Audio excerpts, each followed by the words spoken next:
Honorable Favour Williams, Minister of Education and Youth. Dr. Cassin Troop, Permanent Secretary, Ministry of Education and Youth. Mrs. Terrian Thomas Gale, Acting Chief Education Officer within the Ministry.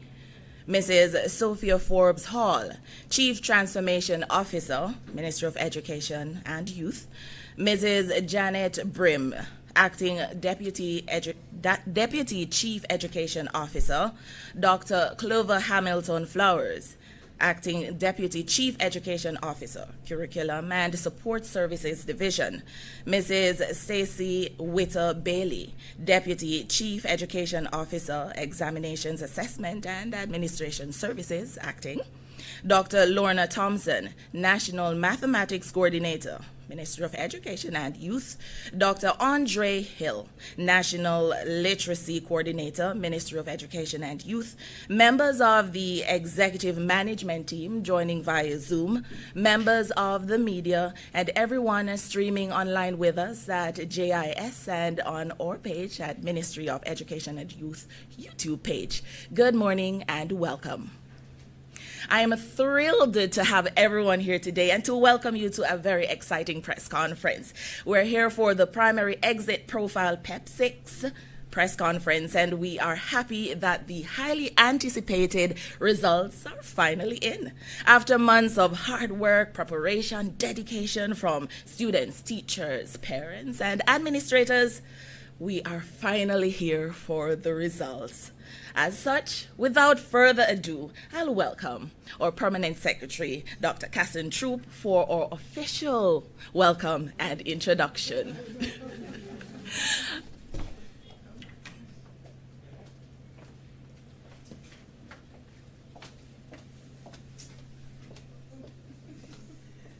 Thank you so much to our moderator, Ms. Scar, our new Director of Communications in the Ministry of Education and Youth.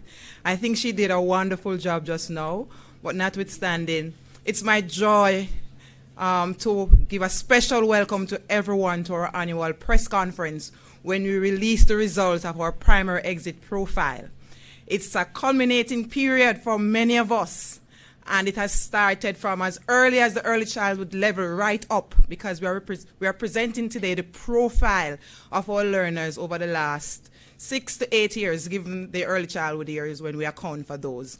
So it's my joy, everyone, to specially welcome this morning the Minister of Education and Youth, the Honorable Favour Williams, the hardworking minister, and today is her moment to just share with you what we have done over the years and to hold us accountable for even greater performance as we move forward.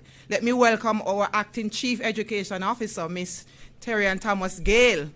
It is her shop today that is under review. She's heading the Division of School Services, which accounts for all the schools in Jamaica, and all the team members were on show today. And so I know she's nervous because all the questions and concerns will be laid right at her feet today as we continue to give account for the work that we do in the ministry. Let me welcome all our DCEOs, Ms. Brim, Dr. Flowers, and Ms. Witter Bailey. More so Ms. Witter Bailey, because she leads the assessment branch, and she has to work extremely hard with her team to make sure that this exam, our primary exit profile, can stand up to scrutiny, right? That it is fair, and that, of course, it is credible and valid.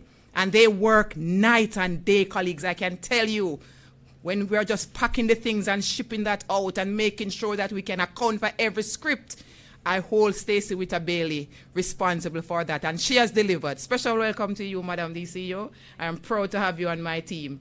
Let me welcome all our ACEOs, and of course we have two special members of our team in the conference room with us, Dr. Thompson, who's heading our numeracy team, and Dr. Hill, who heads our literacy team. We normally take them in the conference room because we know there's a focus on numeracy and literacy for Jamaica, and so they have to be held accountable for the leadership of this portfolio. So they are here with us as technocrats just to answer any questions that may come from the public.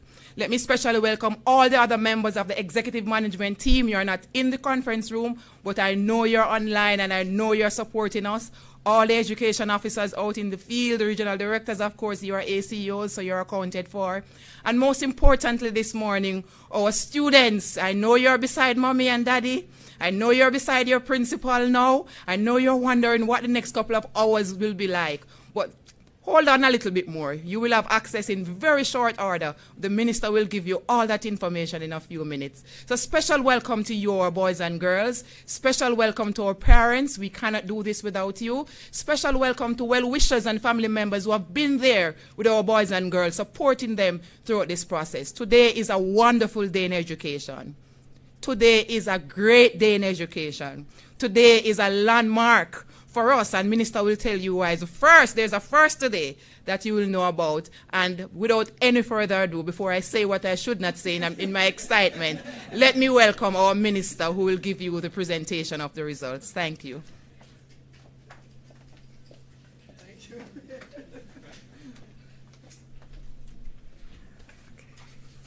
Good morning, everyone. All right, let me also acknowledge Dr. Cassan Troop, our permanent secretary here at the Ministry of Education and Youth, Mrs. Terrian Thomas Gale, our acting Chief Education Officer, Mrs. Sophia Forbes Hall, Chief Transformation Officer. Of course, there are other members on the team, Ms. Janet Brim, our Deputy Chief Education Officer acting, Dr. Clover Hamilton Flowers, our Deputy Chief Education Officer in the Curriculum and Support Services Division acting as well, Mrs. Stacy Witter Bailey, Deputy Chief Education Officer, Examinations Assessment and Administration Services, Dr. Lorna Thompson, National Mathematics Coordinator, Dr. Andre Hill, National Literacy Coordinator, members of the executive management team joining online, members of the media, students, parents, teachers, Jamaicans all. But let me say a special acknowledgement to students from Coronel Avenue Primary in Mobay, who I met last week, and they ran up to me and they were inquiring about the PEP. When will we get the results? Well, students, the results are here, and I hope your dreams are realized this morning, today. So today, we are pleased to present the 2024 administration of the Grade 6 Primary Exit Profile, and it marks the first year since its inception in 2019 that a cohort of students transitioning from Grade 6 at primary level to the secondary level will have a profile which constitutes all the components. So the student's profile will consist of scores obtained from the Grade 4 performance task, which was administered in June of 2022, the Grade 4 performance task that was administered in June of 2023, and then the 2024 Grade 6 components, which are the ability test that was administered in February of 2024, performance task, which was administered in March of 2024, and the curriculum-based test, which was administered in April of 2024. As you know, the primary exit profile is designed to measure students' attainment of the objectives outlined in the National Standards Curriculum. Through this assessment framework, we're able to provide a cumulative record of students' performance over a 3-year period by providing detailed information about students' knowledge, skills, and competencies. Teachers and school administrators are able to put intervention strategies in place to improve on students' areas of weaknesses and to build on their strengths, so that by the end of Grade 6, students are in a state of readiness for receiving instruction in Grade 7 in our high schools. So we'll begin first with the figures with regards to registration and administration. Our first slide will show that 34,927 students were registered to sit the 2024 grade 6 PEP. Of that, we had about an equal number of boys and girls. We had 391 students who were absent from all the components that were registered. And again, it was about evenly split between male and female students. In our second slide, we present the number of students who are registered in our public schools versus our private schools. And as you can see, 30,627 students are in the public schools, or approximately 88%, versus 4,300 in our private schools, roughly 12%. We'll move on to our third slide, looking at placement method. And again, just to remind Jamaicans, students and parents have a choice as to where their students go. And if we look at the very first, well, if we look at the slot mark preference, which is where the choice comes in, you will note that this year, 86.7% of students got one of their 7 choices, which is roughly, 30,302 students. 3,928 students were placed by proximity to the school that they attend currently, the primary school, so they'd be placed in a high school that's close to that primary school. And this year, only 340 students were placed manually. That's the lowest that we've seen if you look back at the numbers for 2021, 2022, and 2023. We'll move now to the scoring of the exam, just to give you the component parts. And so our children would have taken, over the 3 years, some 11 tests. In grade 4, they did the performance task in mathematics and language arts.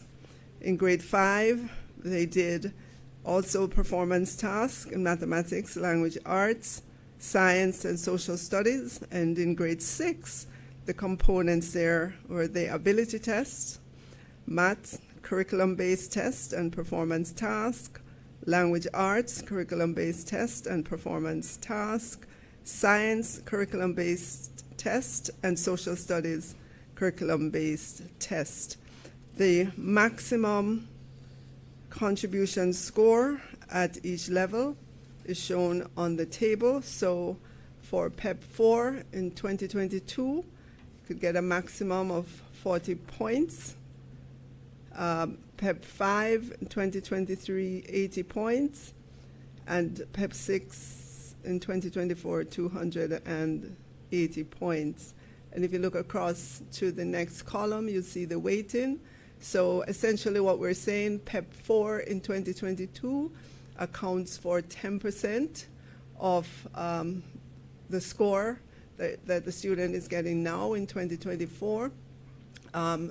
In PEP 5 would account for 20%, and your PEP 6 in 2024 accounts for 70%.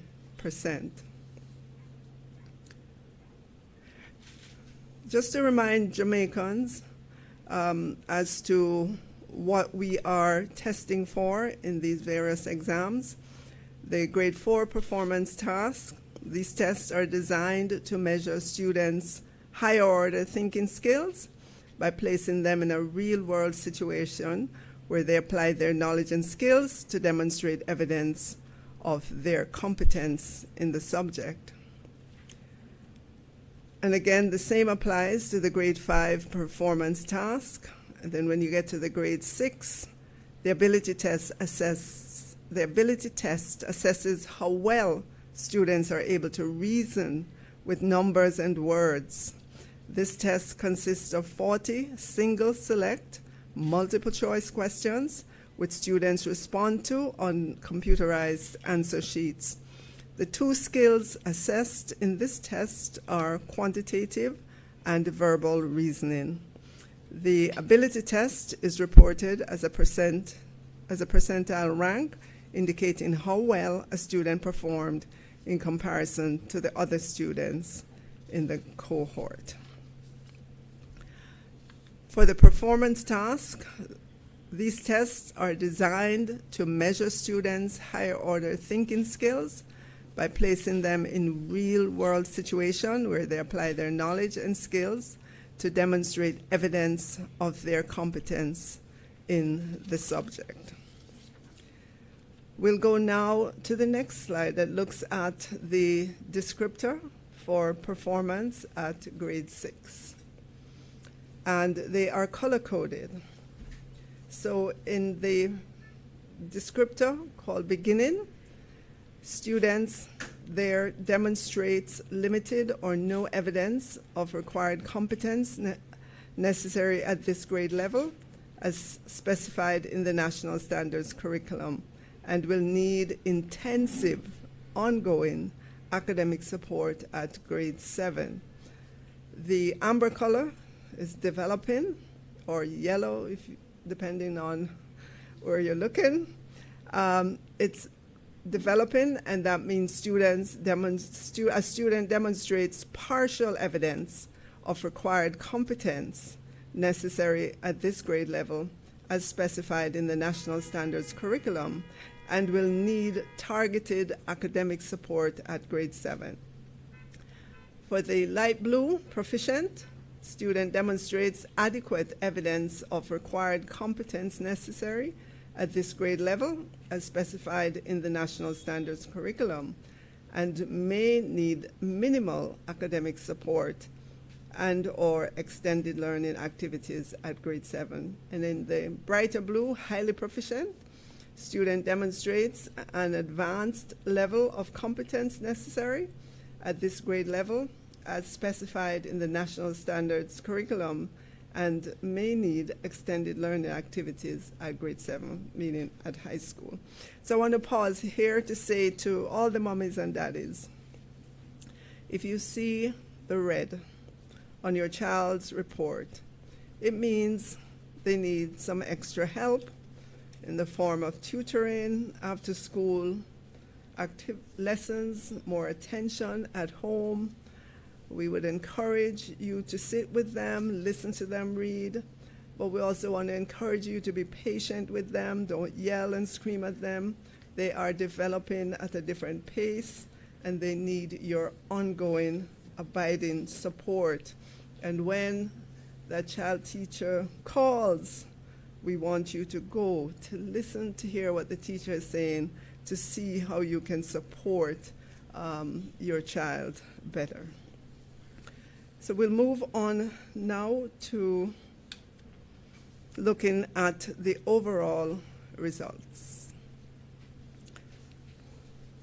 And we're looking at the overall mathematics performance distribution, PEP 6 2024. This year, 60% of our students are in the proficient or highly proficient categories. And in subsequent slides, I will show you the comparison of this year versus prior years. But we just want to focus on what it is in 2024.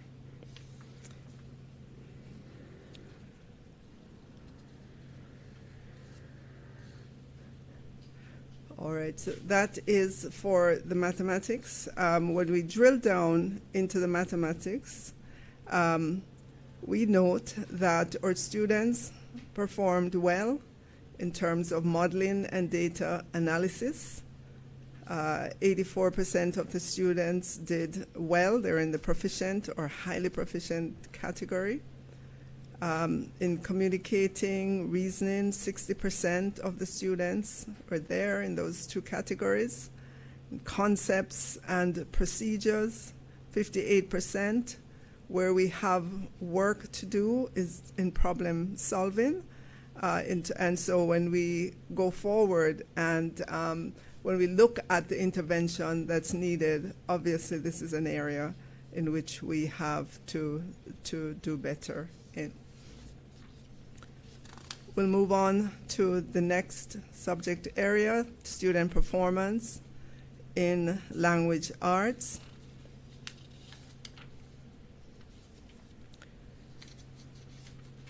67% of students were proficient or highly proficient in language arts for the 2024 administration of the grade 6 PEP. This was a 7 percentage point increase in this achievement level band for 2024 when compared to 2023. In the next subject area, which is science, the overall science performance distribution for PEP 6 2024, you will note that 72% of our students were in the proficient or highly proficient category. And when we look at the component parts, when we drill down, they outperform in practices. So 89% of the students were in the proficient or highly proficient category.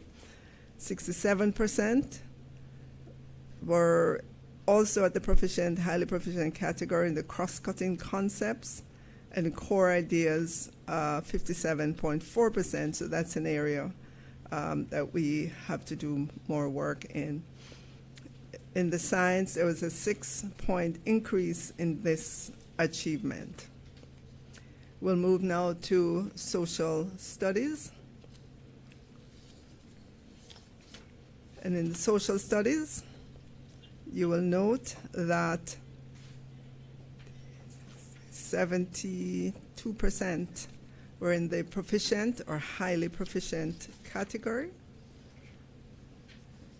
When we drilled down into that, there was very good performance in developing questions and planning inquiries, 79% in the proficient and highly proficient category.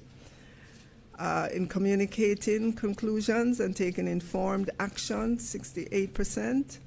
In knowing concepts, 70%. Where we still have some work to do is in evaluating sources and using evidence. 42% of the students were in the proficient and highly proficient category, smarter training. And so you can see that we will be intensifying our efforts even more in this year for preparation of PEP result PEP for next year, because we've seen where these strategies have helped our students to perform better. And I have just a few more slides to show you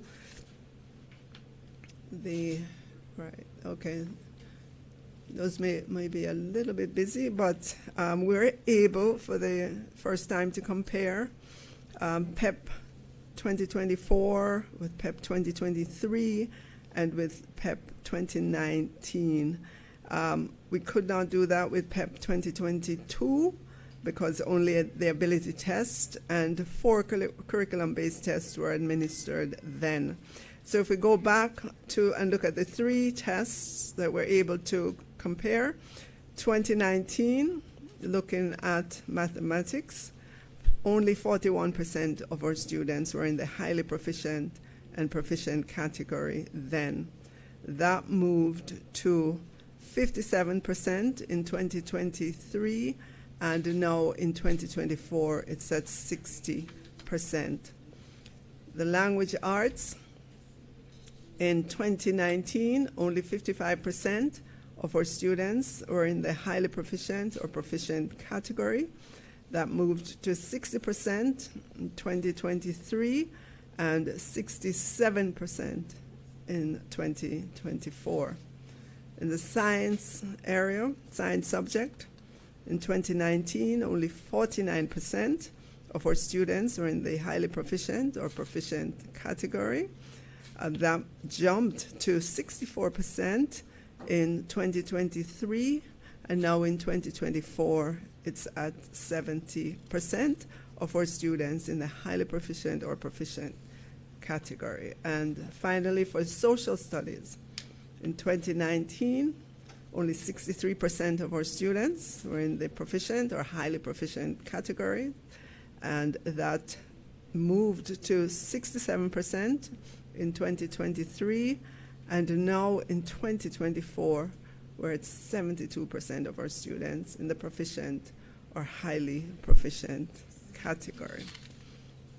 We want to say a big thank you to all of our teachers, our administrators, to the entire team at the Ministry of Education, Central Ministry, across the regions, parents, everyone who helped to ensure that their child or student could get to this point in 2024.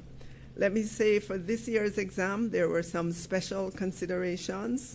Over 500 students were granted special accommodations for sitting of PEP this year.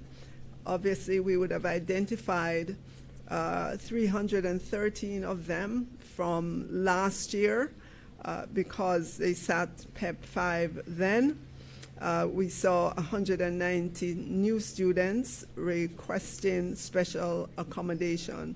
And just so you know, schools would have had to submit a psychoeducational assessment report to the Examination and Assessment and Administration Services branch, which is then submitted to the Special Education Unit for evaluation. Special accommodations are granted based on evaluations of the assessment reports. And just to give you some examples of what the special accommodations were, it could have been just some extra time, a prompter, a reader, a writer, or a scribe, breaks throughout the administration of the test, linguistic aids, adaptation of the test in alternative formats such as large print or braille. It could also mean preferential seating. This year as well, the PEP 6 exams were administered to over 30 students in hospitals across the island. We want to thank the Ministry of Health and Wellness for partnering with us in facilitating the administration of the PEP exams in their facilities.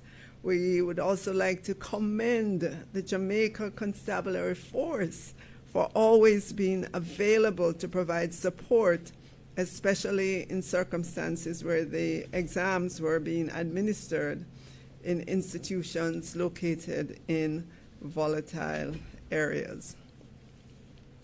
For special needs, there were 30 students registered for PEP 2024 with special needs.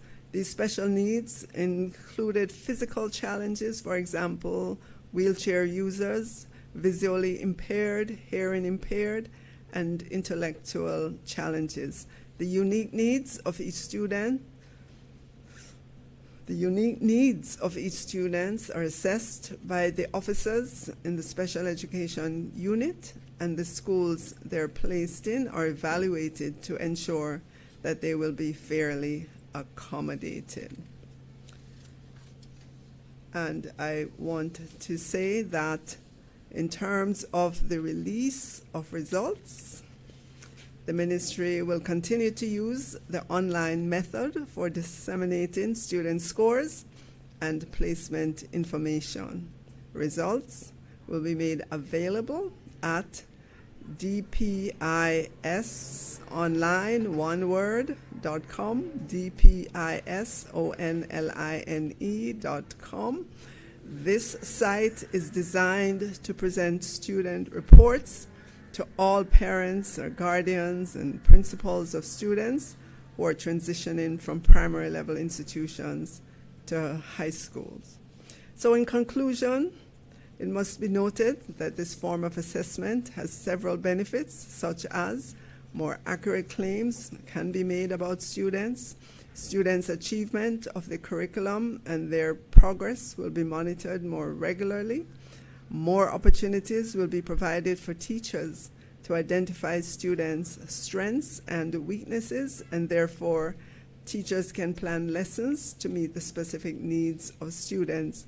And importantly, students can monitor their own learning. So the methods used to report students' performance in the primary exit profile provide a more holistic overview of what each child knows and can do as they transition from the primary level of education to the secondary level. The data gathered from the PEP will serve several purposes. So the obvious one is the placement at the secondary level, but it also serves as a measure of the achievement of the national standards curriculum in maths, language, arts, and science, as well as the students' ability. And before I close, I want to congratulate all of our students, their teachers, their families. I know that at least over this year, I'm sure there were instances when you felt that this mountain called PEP was unsurpassable, yet all of you did it. I want to say that I'm proud of all of you. I know that as you transition, some of you will need more intensive intervention. We know who you are as measured by this test, and our commitment is to ensure that you get that intervention that is needed to allow you to perform at your best. To those of you who are in the proficient, highly proficient categories, continue to be in those categories. We want you to continue to excel. So I call on all Jamaicans to let us celebrate the success of this milestone as our 12-year-olds transition to the very complex world of high school. They're leaving, parents, I'm talking to you. Your students will be leaving a very comfortable environment in which they are used to their class teacher. They only see one teacher. In a lot of cases, they're moving into an environment where on day one, they're going to be dealing with 10, 12, 15, 17 different teachers. They have to find their way around high school. They have to navigate their way through with all the students that are there. In some of our high schools, we have 1,400 students, 1,500, 600, a lot of students. They come from a lot of different families with a lot of different values. And I want to say to you that in high school, your child is going to need you way more than they needed you in primary school. Because remember, they are also going through a stage in which they're beginning to realize who they are. They have to begin to manage their emotions and all of that. So parents, I'm calling on you. This is not a time to let go of your child. It's more of a time to embrace and to support. Thank you.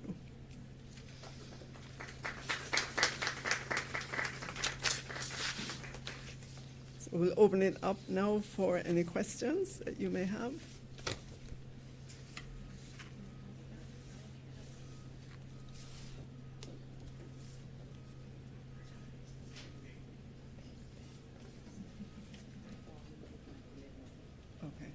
All right. It's on? The platform will open at 12 o'clock today, 12 noon today.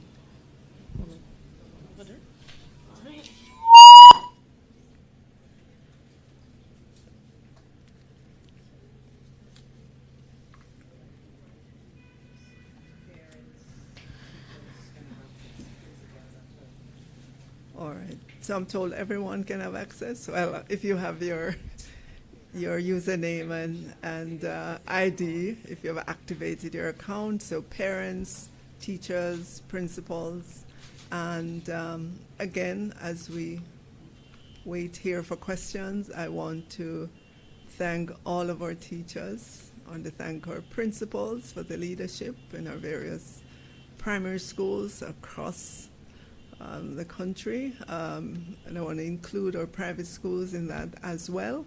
I know it's not an easy task. Lots of things happened between last year and this year, 2023, 2022, 2024 school year, but we have managed to be here to present the results to our students to allow them to transition to high school.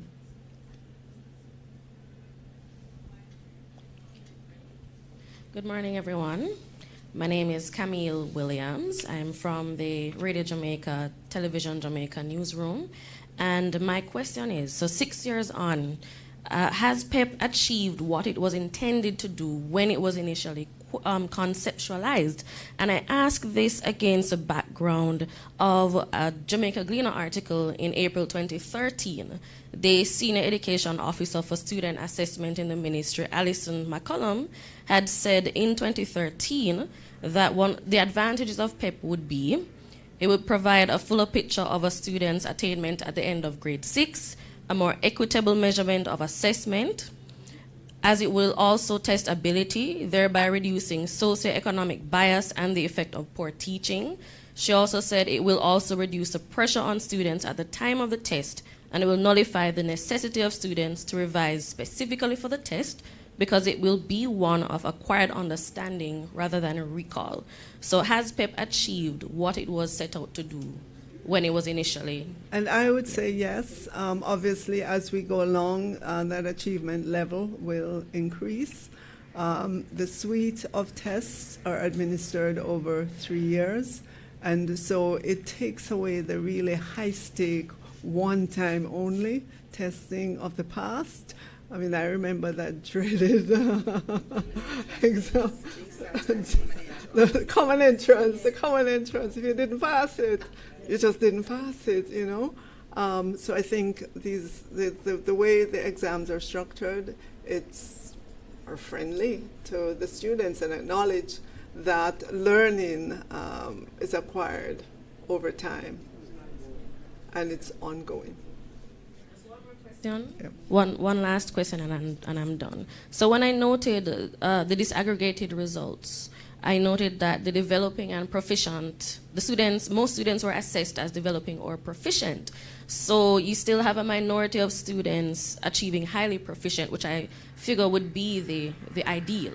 So how does the Ministry of Education plan to review and improve the exams so that you have more students attaining a higher performance? All right, so look at what was done this year. So we would have taken the grade 5 PEP and looked at it, analyzed it, and tailored the intervention to recognize the weak areas identified in PEP 5. Right? And we will continue to do that deep dive into the data so that we can help our teachers, help our students, and as we grow year after year, we would absolutely expect to see that transition into those top categories, especially the highly proficient category.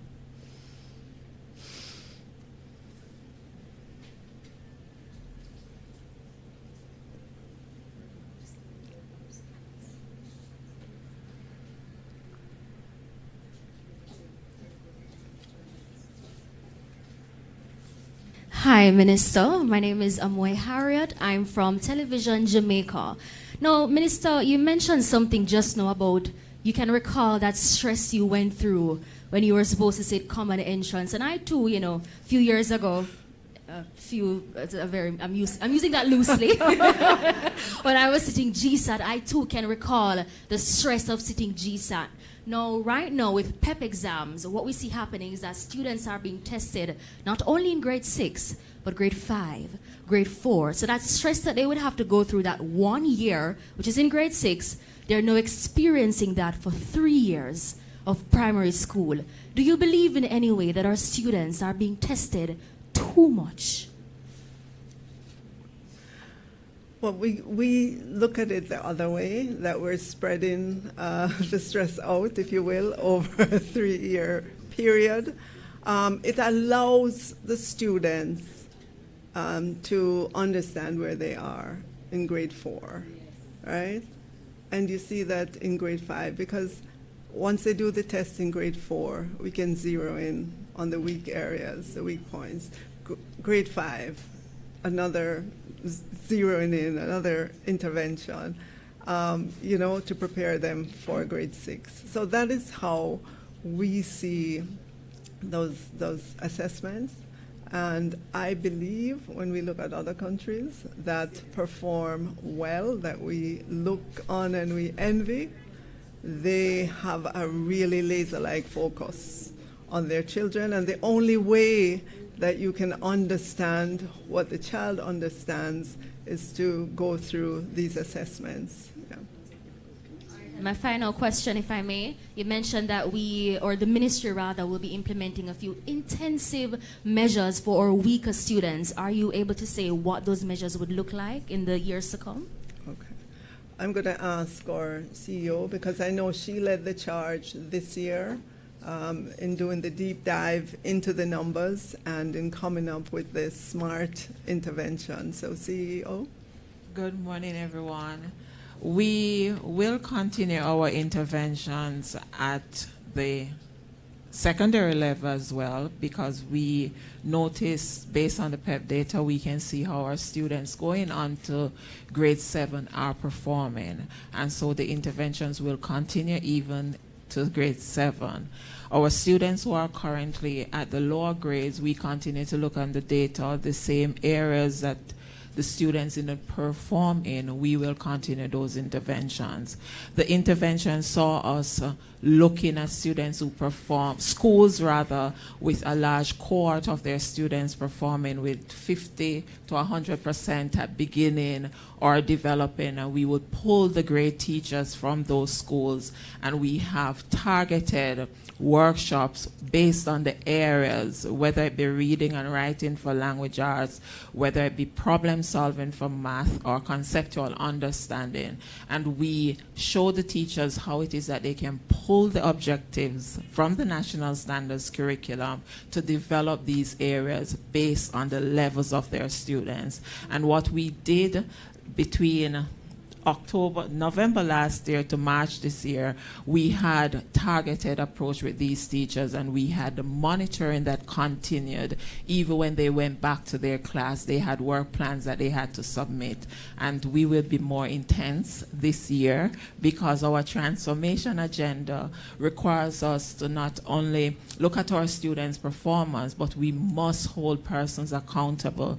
So we are looking at our principals to be more of instructional leaders, and for our teachers to really look at the national standards curriculum and use it with fidelity, catering, of course, with our students in the center of learning. And our education officers, they will become more of school improvement officers, because our transformation report asks us to look at the role of our education officers and to ensure that they are more of a school improvement officers, and that's what we're going out to do now. All right, thank you so much. Thank you to all the members of the media. You always show up to help us to carry the good news about education. Thank you.